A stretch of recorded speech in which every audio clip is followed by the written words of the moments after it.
আজকে যেন ইউটিউব চ্যানেলে আপনাকে জানাচ্ছি স্বাগত।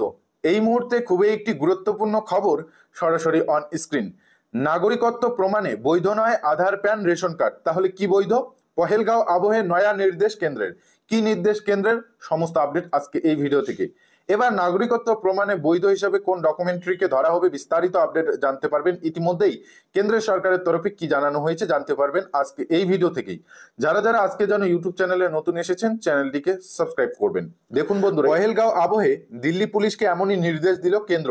এই সংক্রান্ত নির্দেশিকা পাওয়ার পর নড়েচড়ে বসে সে রাজ্যের পুলিশ।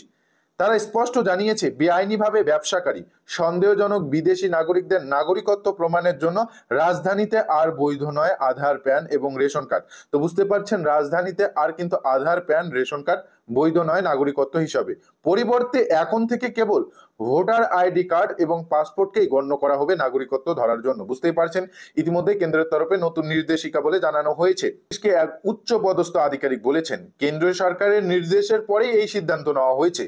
সাম্প্রতিক অতীতে দেখা গিয়েছে, রাজধানীতে বেআইনিভাবে ব্যবসাকারী বিপুল সংখ্যক বিদেশি নাগরিকদের কাছে রয়েছে আধার, প্যান এবং রেশন কার্ড। এই নথিগুলির সাহায্যে তারা নিজেদের ভারতীয় নাগরিক বলে দাবি করেছেন।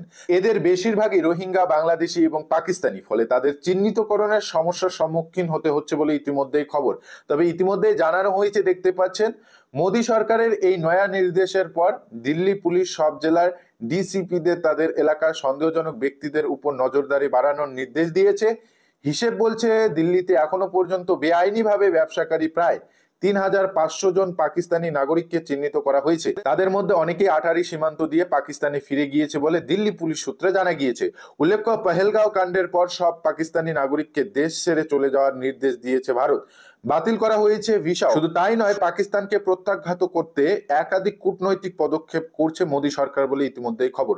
তো ইতিমধ্যে এটাই আপডেট জানানো ছিল। আপডেটটি নিয়ে আপনার মূল্যবান মতামত কমেন্ট বক্সে জানিয়ে দিবেন। যারা চ্যানেলে নতুন এসেছেন, চ্যানেলটিকে সাবস্ক্রাইব করুন।